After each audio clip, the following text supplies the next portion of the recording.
एक कागभूषण नाम के एक महात्मा हुए हैं और गरुड़ जी के साथ उनकी एक बार गोष्ठी हुई। आपस में दोनों मिल गए। गरुड़ जी कौन है? भगवान विष्णु के वाहन गरुड़ पक्षी। अब ये देवता होते हैं और ये बोलते हैं मनुष्य की तरह, इनके अच्छे विचार हैं, भले ही वहां पशु योनि में है, वो पक्षी योनि में। और कागभूषण भी ऊपर से मुंह काग का है, उसका कौवे का, बाकी शरीर उसका देवताओं जैसा है, ऐसी उसकी व्यवस्था है। तो जब वो अपनी कथा सुनाता है, गरुड़ जी ने पूछा, हे कागभूषण, आप के पास बैठने से मुझे बड़ी शांति होती है और आप परमात्मा के भजन में दिन रात लगे रहते हो। आपने ये स्थिति, ये गति कैसे प्राप्त की? अब कागभूषण ने कहा कि गुरुदेव, मेरी लंबी कहानी है, समय हो तो सुनाऊं। गरुड़ जी ने कहा कि आप सुनाइए, मैं सुनने का, जानने का इच्छुक हूं। तो कागभूषण जी सुनाने लगे कि गुरुदेव, एक बार मनुष्य जीवन था मेरा और उससे पहले भी मैंने असंख्यों मनुष्य जीवन नष्ट कर लिए थे, कभी भक्ति पर मैं लगा नहीं। एक समय क्या हुआ कि हम दो बहन दो भाई थे, मेरे माता पिता थे, एक भरा पूरा परिवार था और एक ऐसा दुर्भिक्ष पड़ा, यानी अकाल गिर गया, वर्षा हुई नहीं, अन्न का अभाव हुआ, पत्ते भी, वृक्ष भी सूखने लगे। तो ऐसा भयंकर स्थिति आ गई कि मनुष्य को मनुष्य खाने लग गया। सब वृक्ष भी खा लिए, पत्ते भी खा लिए, कूट कूट के बाड़े भी खा चुके, मनुष्य को मनुष्य खाने लग गया। उस स्थिति में मेरे माता पिता और भाई बहन, यानी मेरा परिवार, सब मेरी आंखों के सामने मर गए। मैं 20 वर्ष की उम्र का था, भाई छोटे, बहन छोटी थी, वो भूख ज्यादा समय तक सहन नहीं कर सके। माता पिता वृद्ध थे, वो भी मृत्यु को प्राप्त। अब मैंने भी वहां से निकलकर अपनी जान बचानी चाहिए, तो मैं अवंतिका नगरी में चला गया। वहां पर अकाल नहीं था, वहां पर मेरी जान बची, भोजन खाया, लेकिन मेरे माता पिता, मेरे भाई बहन मेरी आंखों के सामने तड़प तड़प कर, रो रो कर मरे थे भूखे। उस स्थिति से मैं बहुत दुखी था और ये सोचा करता था, हे परमात्मा, ये क्या जीवन हुआ? कल तक तो देखो हम कितने ठाठ से भाई बहन माता पिता के साथ प्यार से रह रहे थे, आज मेरा सारा नाश हो गया, ये क्या हुआ? क्योंकि इंसान जब घना दुखी होले है तब उसने परमात्मा का आश्रय दिखाई देता है। एक मंदिर में एक शिव का भक्त ब्राह्मण कथा कर रहा था, तो मैं वहां जाकर बैठ गया कि यहाँ कोई रोटी टोक मिलेगा। ब्राह्मण कथा कर रहा था, सभी उठकर चले गए, मैं बैठा रह गया। ब्राह्मण ने पूछा कि आप कैसे बैठे हो बेटा? मेरी आंखों से आंसू गिरने लगे। ब्राह्मण बड़ा दयालु था, उसने कहा, क्यों रो रहा है बेटा, बता अपना दुख बता। मैंने सारी कहानी बताई ब्राह्मण को। उसने कहा, बेटा तू मेरे पुत्रवत है, मेरे पास रहे, इस मंदिर में सेवा कर, रोटी खा, चिंता ना कर बेटा। यहाँ तो पता नहीं क्या क्या आपदाएं मनुष्यों पर आती है, और तुम्हारा संस्कार था, उनका इतना ही समय था, तो काफी संतुष्ट मुझे किया, मैं वहां रहने लग गया। अब वो विप्र प्रतिदिन कथा करे भगवान की और मुझे कहे, बेटा दीक्षा ले ले, भक्ति कर ले। और मेरे मन में कति इच्छा नहीं हो नाम लेने की, मैं टाल मटोड़ कर दूं जी, फिर देखूंगा। अब कागभूषण जी बता रहे हैं गरुड़ जी को कि ऐसे 6 महीने बीत गए, रोज कथा सुनूं, बैठा रहूं, कति हृदय में बातें नहीं आवे, अग नाम ले लूं, दीक्षा ले लूं। 6 महीने तक जब ये कथा सुनता रहा और विपर मेरे को प्रतिदिन दूसरे तीसरे दिन कह देता, बेटा देखो मनुष्य जीवन परमात्मा की भक्ति के लिए मिला है, इसके बिना तो ये पशु जैसा जीवन है, और देखो यहाँ क्या क्या घटनाएं घट जाती है, ये झूठा संसार है। जबकि मेरे इतनी चोट लग चुकी थी, मैं इतना पापी था, ये कह रहा था काकभूषण कि मैं इतना निकम्मा आदमी था, मैंने असंख्यों जन्म मनुष्य जीवन बर्बाद कर चुका था मैं। और 6 महीने तक लगातार सत्संग सुनकर तब मेरी आत्मा में जगह बनी, थोड़ी सी दीक्षा ले लूं। 6 महीने के बाद मैंने दीक्षा ले ली। फिर क्योंकि ये पिछले 2 पाप हैं, ये कहीं ना कहीं दबाव दे ही जाते हैं। जो गुरुजी कथा किया करते थे, सत्संग सुनाया करते थे, वो मुझे भी याद हो गया। अब गुरुजी अपना घर चले जाते थे, मंदिर में सत्संग आदि करके, फिर बाद में भी भक्त आते रहते थे, तो मैं कथा सुनाने लग गया उनको। और मेरी आवाज भी बढ़िया गुरुजी से, क्योंकि मैं युवा था, वो वृद्ध हो रहे थे 50, 60, 70 साल के, और वही कथा वो सुनावर मैं अच्छा लतीफेदार ढंग से गा गू कर खूब बढ़िया सुनाने लगा। तो जो आने वाले श्रद्धालु थे उनकी आस्था मेरे में घनी होगी और मेरी प्रशंसा करें, अको हो आपकी तो बड़ी गजब की आवाज है, आप तो कोयल सी बोलती है, वाह वाह वाह, हृदय में लगती है। अब सर्व श्रद्धालु तो श्रद्धालु ही होते हैं, राम की कथा कोई सुना दे अच्छी लगती है, और कोई गा गू का ढोलक ढालक बांध कर सुना दे और ज्यादा, क्योंकि कान का विषय प्रबल है। पुण्यात्माओं इस प्रकार ये जीव मार खाता है। अपनात्माओं जैसे कई भक्त अनजानपने में कहते हैं, जैसे दास पहले देखा करता था, ये कबीर पंथी विशेष कर क्या करते हैं, एक तारा लेकर के गाते हैं परमात्मा की वाणी शब्दों को, और बड़े सुरीले सुर में गाते हैं, बड़ी लय से गाते हैं। कोई तो फिल्मी गानों पर भी तबले तबले बांध कर परमात्मा की वाणी सुनाते, और फिर क्या कहते हैं, भाई इसकी आवाज बहुत बढ़िया है, भाई तो सुना। वो दूसरे को बैठा देते और उसको खड़ा कर देते, दूसरा कहता है इसकी और सुन, 2 बोल देख यू क्या सुनाएगा, वो तीसरे ने खड़ा कर दे, वाह भाई वाह, इसकी और गजब की आवाज, तू सुना भाई। अब यहाँ परमात्मा कहते हैं ये तो शराबी होते हैं ना, शराबी, वो करा करें ऐसी बातें, इसकी आवाज बढ़िया है, इसकी आवाज घटिया है, कोई बात है। अब जैसे किसी का चोरी होगी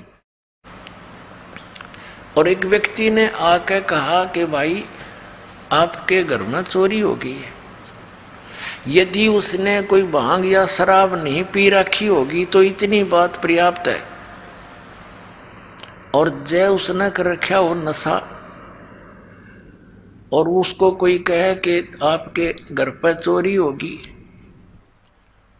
और वो नो कहे चोरी होगी भाई आपके, अब वो नो कहे, नो नहीं गा के सुना, वो कितना अच्छा लगेगा, आपके चोरी हो गई, ये बात तो उसे कहता ही अच्छा ना लगा आदमी, और वो नो कहा हाँ वाह वाह वाह, इसलिए सही बताई। दूसरा और ऐसे क्यों शराबी ये गा सके, शराबी ये बातें कह सकता है, तो दूसरा शराबी फिर और अच्छी तरह लय से गाता है, आपके चोरी हो गई, और वाह वाह वाह क्या बात की, इसने सही बताई। अरे मूर्ख, यदि इतना बतेरा था, कोई किसी भाषा में समझा दे भाई चोरी हो गई आपके घर में, जब होश में हो तो तुरंत फड़क ले आदमी और उठ कर चल पड़े, जाके देखो कितना नुकसान हो गया। और कोई न कहे इसकी आवाज बढ़िया नहीं, इसकी बढ़िया लगी है, तो ये दोनों शराबी हैं वो, यानी अज्ञानी है, मूर्ख है। अरे इतनी सी बात, परमात्मा कहते हैं कोट जन्म तन पर मत हो गया, कुछ ना हाथ लगा रे, और कुकर सुकर खर बोरे कौआ हंस पुकारे, कोट जन्म तू राजा की ना मिटी न मन की आशा, और भिक्षुकों का दर दर घूमा, ये मिला ना निर्गुण रासा। जैसे एक बहन का इकलौता पुत्र मर गया, और वह रो रो के पद्य भाग की तरह बोल रही थी, हे बेटा अब मेरा क्या होगा, तो वो गा नहीं रही थी, वह रो रही थी। तो संतों ने जो ये शब्द बनाए हैं ये हमारे लिए इसलिए बनाए हैं कि जब आदमी रोते हुए गाता है उसका असर न्यारा होता है। और उसको सिंपल वे में भी बोला जा सकता है कि यूं सौदा फिरना ही संतो, ये सौदा फिरना ही, ये लोहे जैसा ताव जाते काया देश राही। तीन लोक और भवन चतुर्दश सब जग सौदे आही, और दुगने तिगने किए चौगने किन्हों मूल गवाई। फिर क्या बताते हैं कि यो दम टूटे पिंडा फूटे लेखा दरगाह माही, उस दरगाह में मार पड़ेगी तेरी जम पकड़ेंगे बाही। फिर क्या बताते हैं कि बांध पिंजड़ी आगे धर लिया मरघट को ले जाही, अग्नि लगा दिया जद लंबा फूक दिया उस ठाई। फिर क्या बताते हैं कि फिर पीछे तू पशुआ की जय गद्दा बैल बनाई, ये 56 भोग कहा मन बोरे कि कुर्डी चढ़ने जाई। तो पुण्यात्मा गा के सुनाने की बात से ये तो गाना रोने के हिसाब से है। जैसे बच्चों को पहली कक्षा में सुनाते हैं आ का आम ई की इमली, तो ये तो प्रथम कक्षा के बच्चों को ऐसी आवाज सुनाई जाती है, इसमें आवाज से लिंक नहीं होता, उस अक्षर से संबंध होता है।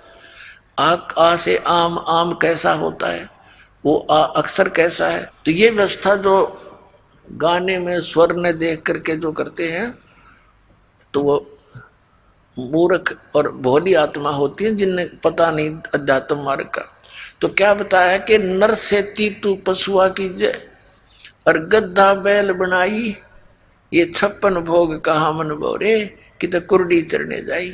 बताइए गान की चीज है, ये तो रोण की बातें हैं कि मनुष्य जीवन छूट गया, भक्ति करी नहीं तो गद्दा बैल बनाई। ओए होए, आपकी सुरत, आपकी दृष्टि, सोच, चिंतन उस गधे की जीवनी पर जानी चाहिए। भगवान की वाणी ये दास जब बोलता है नर से तू गधा बनावे गद्दा बैल बनाई, ये 56 भोग कहा मन बोरे कि तो कुर्डी चढ़ने जाए।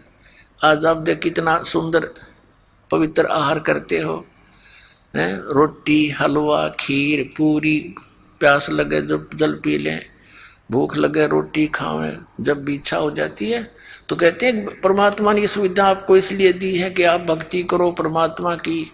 और उसको ना करके फिर क्या होगा, पीछे तू गद्दा बैल बनाई और ये 56 भोग कहा मन बोरे तो कुर्डी चढ़ने जाए। तो ये स्थिति हो जाएगी। तो पुण्यात्मा अब काग बुसड के साथ ये ऐसी ही घटना घटी। 4 बातें सीख के गाना सीख लिया और उसके प्रशंसक हो गए कई, जैसे श्रोता आते थे, उसके अंदर अभिमान भर गया। गुरुड़ जी को बता रहा कागभूषण कि एक दिन मैं बैठा था, आसपास मेरे वो भगत प्रशंसक विराजमान थे। गुरुजी आए मंदिर के अंदर भगवान शिव की पूजा करने के लिए, तो मैंने बैठे बैठे प्रणाम कर लिया, उठा नहीं, मैं उठ के उनका सत्कार नहीं किया गुरुजी का, जो एक नियम होता है। और मैंने सोचा मेरी बेइज्जती हो जाएगी, मेरे चेले बैठे हैं आसपास ही, तो खड़ा होऊंगा तो मैंने अपने आप मैंने सोच लिया, अभिमान हो गया। तो गुरुजी ने तो इस तरफ ध्यान नहीं दिया क्योंकि उनकी तो धुन थी अपनी पूजा करूं जाके। वो तो मंदिर में भगवान शिव के जो मूर्ति थी वहां बैठ के भक्ति करने गया। अपनात्मा जो दास कथा सुनाना जा रहा है, ये ना समझना कि ये मंदिर की पूजा से उस पुजारी को, पंडित को कोई उपलब्धि थी। वो पूजा तो आप कहीं कर लो, घर पर बैठ के कर लो, सच्चे दिल से जिस भी इष्ट की आप पूजा करोगे, साधना करोगे, जितनी उस इष्ट की सामर्थ्य है उतनी मदद आपकी अवश्य करेगा। कबीर साहब कहते हैं जो जाकी सरना बसे ताको ताकी लाज, और जल सुई मछली चढ़ जाएंगे बह जाते गजराज। अब जैसे जल ऊपर से गिर रहा है ऐसे झरना टाइप, तो उसके सामने तगड़े से तगड़ा हाथी भी, शक्तिशाली हाथी भी खड़ा हो तो उसको भी वो जल बहा ले जाता है और पटक देता ठाके। और मछली को अलाउड कर रखा है उसने, तो कितने घूम, क्योंकि वो उससे एक विशेष लगाव रखती है जल से। उसने उसके अपनी सारे नियम तोड़ दिए उसके लिए। वो उल्टी दिशा में भी ऊपर चढ़ जाती है और ऊपर चली जाती है, फाल से भी ऊपर पहुंच जाती है। तो कहने का भाव यह है कि जैसे आपकी मित्रता एक दरोगा जी से होगी और उसके ऑफिस में आप जाकर सीधे बैठ जाओगे, चाय पिलाओगा, खाना खिलाओगा, बर्फी खिलाओगा, और उसके सत्र का जो काम होगा पहला करेगा आपका सबसे पहले। और वहाँ वैसे दरोगा के थाने में जाना आम आदमी की हिम्मत नहीं, और वो उसके लिए एक आम बात होगी। ऐसे ही कोई डीसी से मित्रता किया हुआ तो उस सत्र की, अपने सत्र की जो भी सहयोग सहायता है अपने मित्र को वो डिप्टी कमिश्नर भी देता है। और इसी प्रकार किसी की मंत्री से जान पहचान है तो मंत्री अपने सत्र का लाभ देगा ही देगा, और जिसकी मुख्यमंत्री से है इसी तरह जानो आगे प्रधानमंत्री से जिसकी मित्रता होगी तो उसके आगे पे सारी फेल होगी। अब कहते हैं जो जाकी सरना बसे ताको ताकी लाज, और जल सो ही मछली चढ़ जाए ये बह जाते गजराज। तो भगवान शिव की साधना करता था, सच्चे दिल से करता था, तो भगवान शिव भी कोई छोटी बात नहीं, एक विभागीय मंत्री है इस 3 लोक में, काल के एक ब्रह्मांड में। अब जब वो ये पुण्यात्माओं ये कंसेप्ट साथ साथ इसलिए क्लियर करने पड़ते हैं कि आप लोगों के मन में वो पुराना बहुत ज्ञान अड़ा पड़ा है, कति यहाँ तक ठोक रखे हम, अब वो सारा निकालना पड़ा है, रेग मार मार के कति कूणियाँ भी साफ करना पड़ता है, कहीं पेंट ठीक ना हो। अच्छा जो पेंटर होता है वो रेग मार बड़ा सावधानी से लगाता है सब जगह, कहीं जंग रह गया तो फिर टिकन नहीं देगा, इस लगा लगा खराब हो जाएगा। जब वो पुजारी पंडित जी ब्राह्मण भगवान शिव की पूजा में मस्त हो गया, आकाशवाणी हुई भगवान शिव की उस मंदिर में, कह रे धुरत कागभूषण तेरे को 1 लाख वर्ष तक नरक में डालूंगा।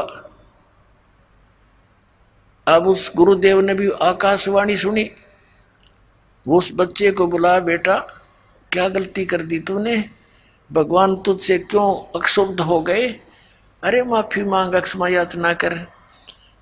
अपने आत्माओं कबीर साहब कहते हैं बहुत प्यारा बालक माँ का, और उससे बढ़कर ससगुरुओं का। माता पिता को बच्चा कितना प्रिय होता है, और कहते हैं उससे भी 100 गुना, कई गुना जो है गुरु को शिष्य प्रिय होता है, क्योंकि वो वचन का पुत्र पुत्री होते हैं उसके, और माता पिता के बंद के होते हैं।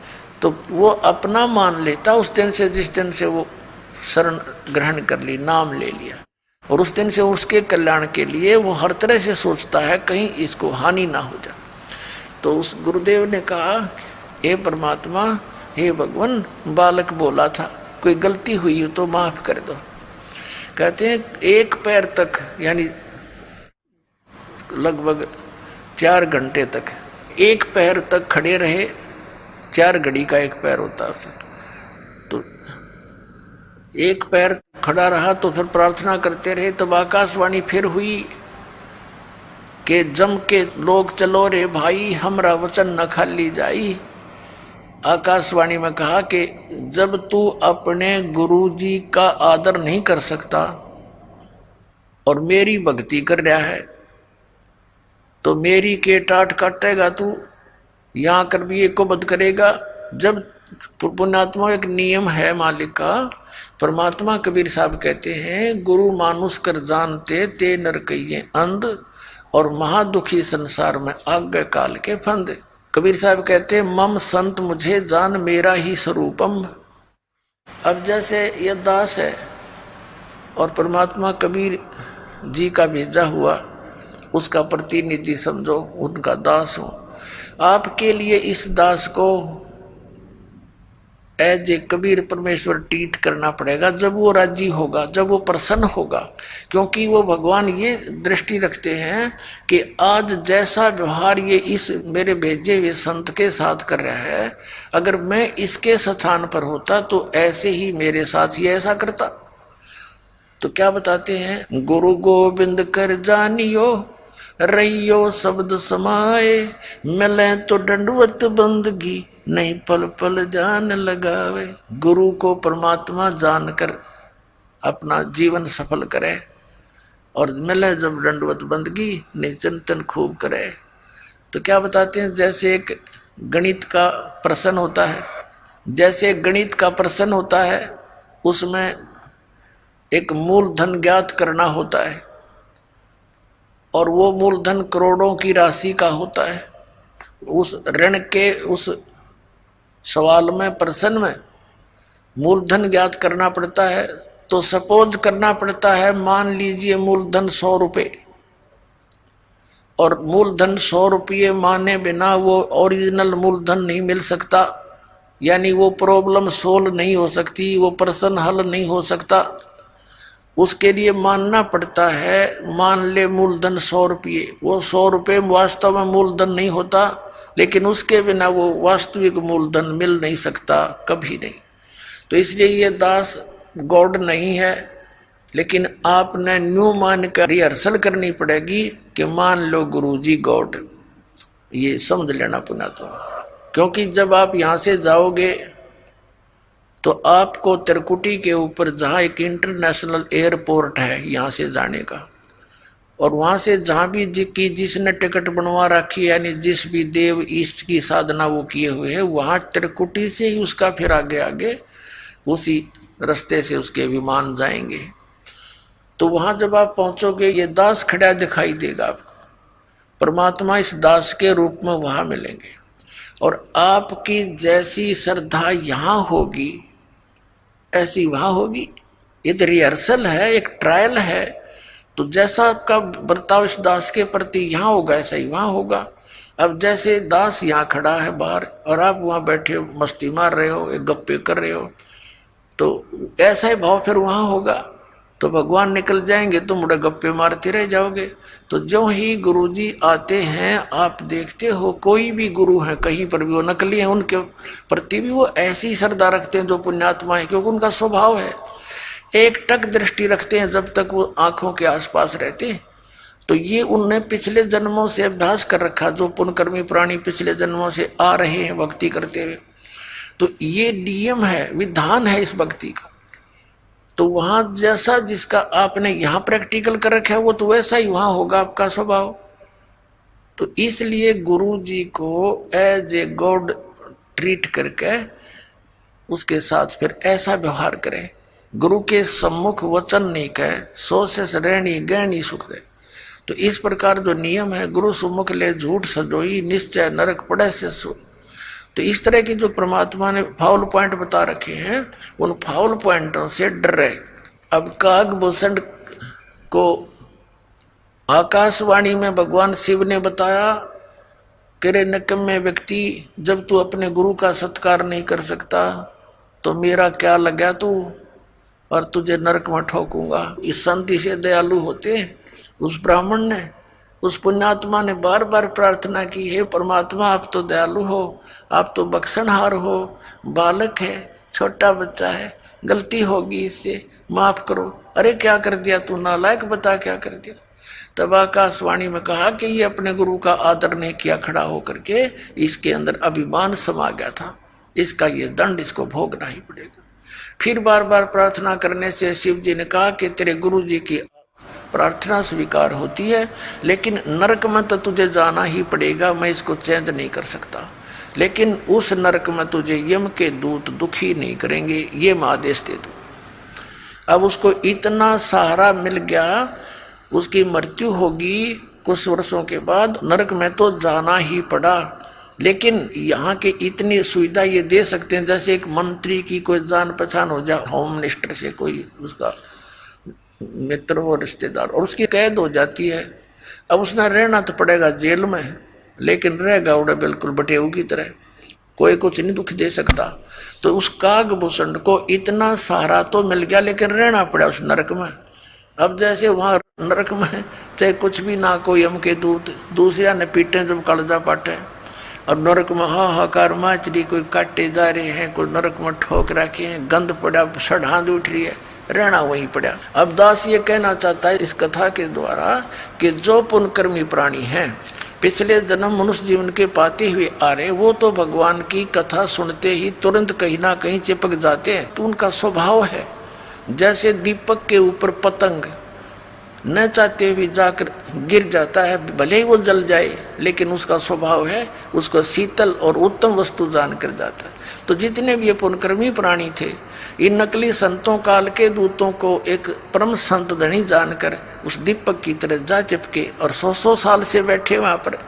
कोई मन में न्योय नहीं आया कि ये नकली आदमी है, इसने कख नहीं पता, ना सतनाम का, ना सतलोक का, ना सचखंड का, और आप भूत बन कर बैठ गए और उन पुस्तकों को पढ़ते रहे श्रद्धा से कि ना जो गुरु जी ने लिख दी वो बिल्कुल सही है। देखो भगत की श्रद्धा ऐसी ही होती है और होनी भी चाहिए, ब्लाइंड फेथ होना चाहिए। लेकिन नकलियों ने उनका दुरुपयोग कर लिया, उनके उस श्रद्धा को उन्होंने दुरुपयोग किया और उनका नाश कर दिया। तो इस कारण से ये दास जो बताना चाह रहा है इस कथा के माध्यम से कि पिछले जन्म के जो पुण्यकर्मी प्राणी मनुष्य जीवन से आए हुए हैं वो तो तुरंत कहीं ना कहीं कोई ना कोई साधन अपनाए हुए हैं और चुप करके अपने लगे हुए। उन्हें संतुष्टि है कि भगवान की साधना कर रहा हूँ और करनी चाहिए, लेकिन शास्त्र विधि को त्याग का मनमाना आचरण करना भी यूजलेस है। अब क्या बताना चाहता दास के जो भक्ति पर नहीं लगते, कितनी बार कहने से भी नहीं लगते, वो प्राणी हैं जो पिछले जन्मों से मनुष्य जीवन से ना आकर के किसी पशु पक्षी या जड़ योनि वृक्ष आदि की योनि से आए हुए। तो ये काकभूषण बता रहा अपनी सच्चाई कि पिछले जन्म के ना जाने कितने मनुष्य जीवन तो मैंने बर्बाद कर दिए, वो तो कहीं हाथ नहीं लगे। और एक जन्म से मैं स्टार्ट हुआ, मेरे साथ ऐसी भयंकर घटना भी घटनी, फिर भी आत्मा नर्म नहीं हुई इस नीच की। और 6 महीने तक गुरु जी के वचन सुनता रहा, फिर भी मन में नाम लेने की प्रेरणा बनी ही नहीं। और फिर भक्ति पर लगा तो ये अकोबद कर दी, या तो वो लगे नहीं, लगेंगे तो मर्यादा नहीं रख सकते, उनमें कोई न कोई बुरा संस्कार कहीं ना कहीं प्रबल हो ही जाता है। अब फिर भी स्टार्ट होगी किसी ना किसी जन्म से। तो अब दास का कहने का भाव ये है कि जैसे आपका कोई भाई बहन मित्र है वो नाम ना लेना चाहे तो सत्संग के दौरान हमने अलाउड कर रखा है, अनउपदेशी भी आश्रम में प्रवेश कर सकता है और 4 दिन 3 दिन का सत्संग वो सुन सकता है। उसको अवश्य लावे, 1 दिन 2 दिन 10 20 सत्संग सुन के कभी तो परमात्मा की वरजा होगी उस पर, क्योंकि ये अमृत वाणी है, ये सवसिद्ध वाणी है सुख संवेद की, कबीर परमेश्वर की।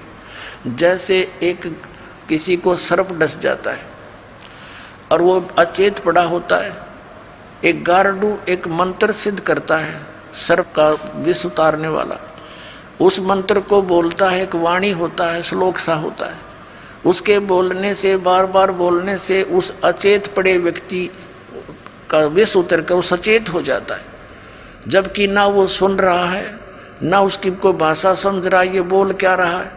तो इस परमात्मा की ये वाणी इतनी सवसिद्ध है कबीर जी की, परमेश्वर जी की। परमात्मा प्राप्त जितने भी संत हुए हैं, जैसे आदरणीय गरीबदास साहिब जी, आदरणीय धर्मदास साहिब जी, आदरणीय नानक साहिब जी, आदरणीय मनुकदास साहिब जी, आदरणीय दादू साहिब जी, आदरणीय गरीबदास साहिब गाँव छुड़ानी जिला जजरवाड़ी, आदरणीय गीसा दास साहिब जी गांव खेखड़ा जिला मेरठ उत्तर प्रदेश वाले। तो इनका तो दास को पता है कि इनको परमात्मा सीधे मिले और इनको वो ज्ञान अमृत दिया। तो इनकी वाणी में और स्वयं परमेश्वर की वाणी में ये एक सबसिद्ध वाणी है, जिससे हमें बहुत ज्ञान यज्ञ का पुण्य मिलता है और आत्मा के ऊपर दुष्कर्मों का जो विष चढ़ा हुआ है वो भी धीरे धीरे हटकर फिर प्रेरणा बन जाती है परमात्मा की भक्ति करने की। तो इसलिए सत्संग में लाना, वो भी आते रहेंगे, उनको ठीक है देर से असर होगा इस काकभूषण की तरह, लेकिन वो कलम चढ़ जाएगी किसी ना किसी युग में और फिर स्टार्ट भक्ति हुई धीरे धीरे सफल भी होगा। काकभूषण बता रहा है फिर उसके बाद नरक भोगने के बाद मेरा मनुष्य जीवन हुआ और भक्ति की कुछ पिछले संस्कार से फिर प्रेरणा बनी। एक समय लोमस ऋषि जी कथा कर रहे थे और मैं बन गया वकील, मैं क्रिटिसाइज करने लग गया उसकी। मैंने कहा कि महाराज जी आप तो सरगुण भगवान की कथा सुना रहे हो, हम तो निर्गुण के अधिकारी हैं, हमें तो निर्गुण भगवान के बारे में बताओ। अब काकभूषण को लोमस ऋषि जी ने बहुत कुछ समझाने की चेष्टा की, भाई देखो आम के बीज के अंदर, गुठली के अंदर निर्गुण रूप में आम है, आम का पेड़ है। अब उस गुठली को, बीज को बीजा जावे जमीन में, सिंचाई करे, फिर वो पौधा होगा, फिर पेड़ होगा, फिर उसका फल लगेंगे। वो निर्गुण काम का है कि ये सरगुण। अब काकभूषण ने बोला मेरे समझ में ना आई ये बात, क्योंकि मेरी तो बुद्धि भ्रष्ट थी और अपनी जान में वकील पाक रहा था मैं, थोड़ा बहुत ज्ञान कहीं से सुन के। क्योंकि जो मनुष्य जीवन से दोबारा मनुष्य जीवन प्राप्त है वो प्राणी अवश्य भक्ति के लिए भटकता है। जैसा उसने ज्ञान कहीं कहीं से सुना वो फिर वक्ता हो चुका था। तब लोमस ऋषि ने 2-3 प्रमाण और दिए भाई। कहते हैं शिव की जटा में थी गंगा भाई, और भागीरथ ने वह गुप्त वस्तु प्रगट दिखलाई, यानी यहाँ प्रगट कर ली। ये निर्गुण हमें नहीं दिखाई देती, वह एक जगह थी, हमारे तो काम आई नहीं, हमारे लिए तो निर्गुण है बिना गुण की। और जब गंगा यहाँ आई तो हमारे लिए तो गुण हो गया इसमें। तो ऐसे समझो वो क्या बताना चाह रहा था लोमस ऋषि के परमात्मा ऊपर तो निराकार है और नीचे यहाँ जो राम और श्री कृष्ण रूप में आते हैं तो ये सरगुण है, ऐसे बता रहा था। इनकी यहीं तक सोच है। तो उसने क्या कहा काकभूषण ने कि आप तो वैसे ही कह रहे हो, यानी कुछ ऐसी उठपटांग बात कह दी। तो लोमस ऋषि ने उसको श्राप दे दिया, अरे चंडाल, तू ना ज्ञान को सुनता है ना सुनने देता है, तेरा चंडाल का जन्म होगा। अब काकभूषण कहता मुझे पिछली बात याद आएगी कि मैंने गलत कर दिया, मुझे क्रोध नहीं आया और ऐसे मायूस सा होकर बैठ गया है भगवान, बहुत गलती बन गई, मैंने विवाद किया और प्रभु आपका वचन शिरोधारी है। प्रभु दास को कहीं भी जन्म दे देना, चंडाल के देना या किसी के घर देना रिसीवर, पर एक आशीर्वाद दे दो अपने दास को कि मुझे भगवान की भूल ना पड़े। अब लोमस ऋषि शांत होया, भी कोई बात ना, बालक था, विवाद कर दिया, मैंने भी गलत श्राप दे दिया। तो उसने कह दिया ठीक से बेटा, तुझे भगवान की याद बनी रहेगी। तो काकभूषण कहता कि फिर मेरा जन्म हुआ ब्रह्मा की पत्नी, इनका हंस वाहन है, अपनी हंसनी को लेकर के एक कागचंड के घर गई, यानी गर्भ धारण करवाने के लिए। तो उनके संयोग से हंसनी और कागचंड, काग के संयोग से मेरा जन्म हुआ। तो मेरा बाकी शरीर तो देवता जैसा और मुख है काग जैसा, लेकिन बोलता है मनुष्य की तरह। तो पुण्यात्मा उसके बाद काकभूषण कहता है कि फिर मेरा उद्धार किससे हुआ। एक जोगजीत नाम के एक संत मिले, उन्होंने मुझे परमात्मा पूर्ण ब्रह्म की साधना की जानकारी दी। ब्रह्मा विष्णु महेश से ऊपर कोई और परम शक्ति है काकभूषण, इन आपके विष्णु जी से शक्तिशाली और परमात्मा है, उसकी भक्ति मैं करता हूं, जिस कारण से ये गति मेरी हुई है। सैकड़ों प्रलय मेरे सामने हो चुकी है और इतनी लंबी मेरी आयु हो चुकी है। अब क्या बताते हैं, बूझे गरुड़ भूषण बियाना, मोह से कहो भेद विधि नाना, वचन सुशील दृष्टि अनुरागी, देवता की दे मुख द्वार मुख कागा। अब काकभूषण जी को गुरु जी कह रहे हैं, मधुकुर बहन सुनंत हो शांति, कहो भूषण मुझिया की उत्पाती, श्रवण सुमृत वचन उमेदा, दाम रसायन सब तन बेदा, परम भेद कहो बहुभांति, मिटे हमारे मन की काती, कौन देश को नगर निधाना, कहो भूषण आदि परवाना, कौन पिता को जननी जाम्या, कौन कुली कौन वंश बखाना, अवरण वरण कला परवेसा, तुम्हारी महिमा कर है शेषा, जल स्वरूप कुछ तरंग न तेजम, इंद्री जीत चढ़े मन से जम, ब्रह्म निरूपण निर्गुण भेखा, कहो भूषण मोहि आज संदेशा, कहे भूषण तुम सुनो खगेसा, तो से भेद कहूं परवेसा, शंख कल्प जुग गए बिहाई, पूर्व जन्म की कथा सुनाई। शंख कल्प जुग हो गए, जामन मरण जिहान, जन्म पूर्वला तुझे कहूं, सुनो खगेश सुजाने। गरुड़ जी को काकभूषण कह रहे हैं, कह भूषण सुनो खगेशा, अर्थों से भेद कहूं परवेशा। शंख कल्प युग गए बिहाई, शंख कल्प तमन बर्बाद कर दिए और पूर्व जन्म की कथा सुनाई। शंख कल्प युग हो गए, जामन मरण जिहान, जन्म पूर्वला तुझे कहूं, सुनो खगेश सुजान। सुनो गुरुड़ मेरा आद संदेशा, भिन्न भिन्न भेद कहूं खगेशा। शंख जन्म पूरब पैमाला, शंखों जन्म पूरब यानी पहले के पैमाल माने नाश कर दिए। शंखों जन्म पूरब पैमाला, और गए जो मिथ्या नहीं संभाला। वो तो मिथ्या गए में संभाल नहीं सका, यानी भक्ति ठीक बनी नहीं, मैं स्टार्ट नहीं करी भक्ति। अवधपुरी एक नगर निधाना, जहां अवतार धरे मोरे प्राणा। 20 वर्ष की उम्र पुनीता, और मात पिता भय काल समीपा। मेरी 20 वर्ष की उम्र थी, मेरे मात पिता और सब परिवार मेरा काल की ग्रास हो गया, नहीं मर गया।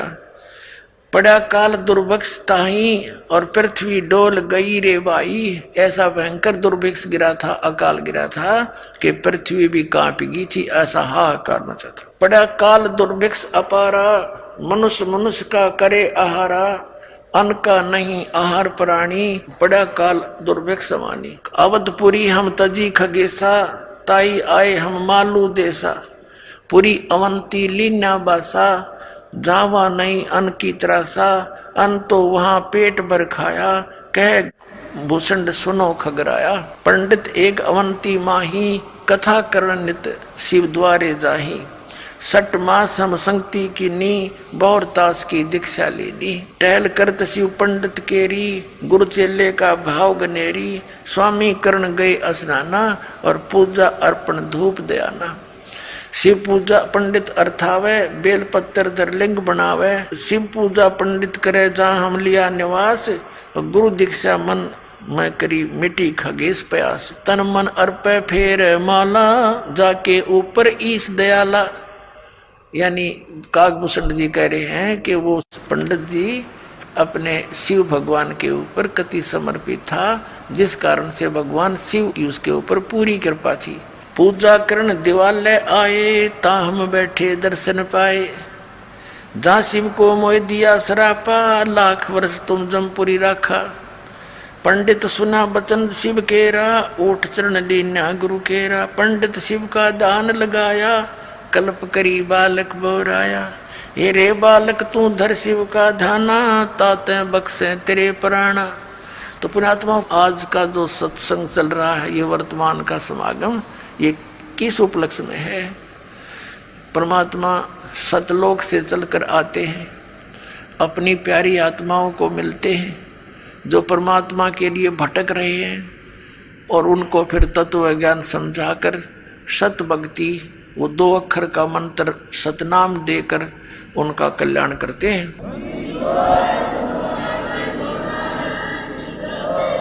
तो पुण्यात्मा, आज का जो सत्संग चल रहा है, ये वर्तमान का समागम, ये किस उपलक्ष्य में है? परमात्मा सतलोक से चलकर आते हैं, अपनी प्यारी आत्माओं को मिलते हैं जो परमात्मा के लिए भटक रहे हैं, और उनको फिर तत्व ज्ञान समझाकर सत भक्ति, वो 2 अक्षर का मंत्र सतनाम देकर उनका कल्याण करते हैं। अब काकभूषण जी भक्ति भी कर रहे थे, ऋषि संतों से उपदेश भी ले रखा था। तब परमात्मा गए, बेटा इस साधना से तेरा जन्म मृत्यु नहीं मिट सकता, और पूरी सृष्टि रचना सुनाई। तब काकभूषण ने बताया गरुड़ जी को कि गरुड़ जी, जो साधनाएं आप कर रहे हो, भगवान विष्णु को आप परमात्मा मानकर, ये पूर्ण परमात्मा नहीं है, इसकी तो आप जन्म मृत्यु होती है। अब काकभूषण से ये ज्ञान सुनकर गरुड़ जी की भी आंखें खुल गई। कि भी सचमुच इनकी जन्म मृत्यु होती है। और काकभूषण ने यहाँ तक बताया परमात्मा कबीर जी जो जोगजीत रूप में उनको मिले थे कि बेटा ये ब्रह्मा विष्णु महेश तुम्हारे किसी भी प्रारब्ध के कर्म को कम और ज्यादा नहीं कर सकते। यानी तेरे मृत्यु है तो मृत्यु होगी ही होगी, ये उसमें एक्सटेंड नहीं कर सकते। गरुड़ जी के मन में आया भी बात भी सच्ची है। फिर ये किसी भगवान फिर परमात्मा आकर के गरुड़ जी को भी मिले जब ये चर्चा उनकी चली किसी अन्य रूप में। तो गरुड़ जी को फिर खूब ज्ञान समझाया, उनको मंत्र दिए, प्राथमिक मंत्र देते थे परमात्मा पहले। तो हम क्या करते रहे, जैसे पहले हम परमात्मा के शिष्य बहुत कम होते थे, संसार और काल के पुजारी ज्यादा होते थे, नाम ले लेते थे, कुछ दिन ठीक साधना करते थे फिर छोड़ देते थे। लेकिन वो दयालु हैं, इस पीक टाइम के लिए आप में भक्ति बनाए रखने के लिए वो जगह जगह प्रकट होकर या किसी संत को प्रेरणा कर जाते थे या स्वयं कुछ समय रह करके हमारे कर्म बनवा जाया करते थे, जिस कारण से हमारे मनुष्य जन्म बनते हुए होते हुए आ रहे हैं और आज तक आस्था है भगवान की। और वो यही चाहत है परमात्मा कि जब तक ये प्राइम टाइम आवे पिछली पीढ़ी का, आस्था बनी रहे मनुष्यों में भगवान की। नहीं तो पुण्यात्माओं अगर 100 वर्ष और लेट हो जाता ये समय आज जो चल रहा है, राम नाम कहनिया भारत में नहीं पाओ, या सच कर बता देता हूं आपको, कति नाश हो जाता भक्ति का। क्योंकि जितने ये पंथ हैं ये सब शास्त्र विरुद्ध साधना कर रहे हैं, और जितने भी हिंदू धर्म के हमारे गुरुदेव हैं ये वेदों और गीता के विपरीत ज्ञान देकर वो साधना करवा रहे हैं जो कति यूजलेस है। और जिस कारण से हमें भगवान की राहत मिल नहीं रही, हम लुटेरे बन गए, हम रिश्वत लेने लग गए, हम मिलावट करने लग गए, जिससे धनी बनना चाहते हैं और दूने दुख आने लग गए प्राणियों। तो इस परमात्मा ने आकर के यहाँ तक आपको आस्था बनाए रखनी थी और अब संभाल लिया। अब आपको वो लाभ मिलेंगे जो भगवान दिया करता है। आपको यहाँ भी सुख देगा जो आवश्यक होंगे आपके लिए, और आपको सत्य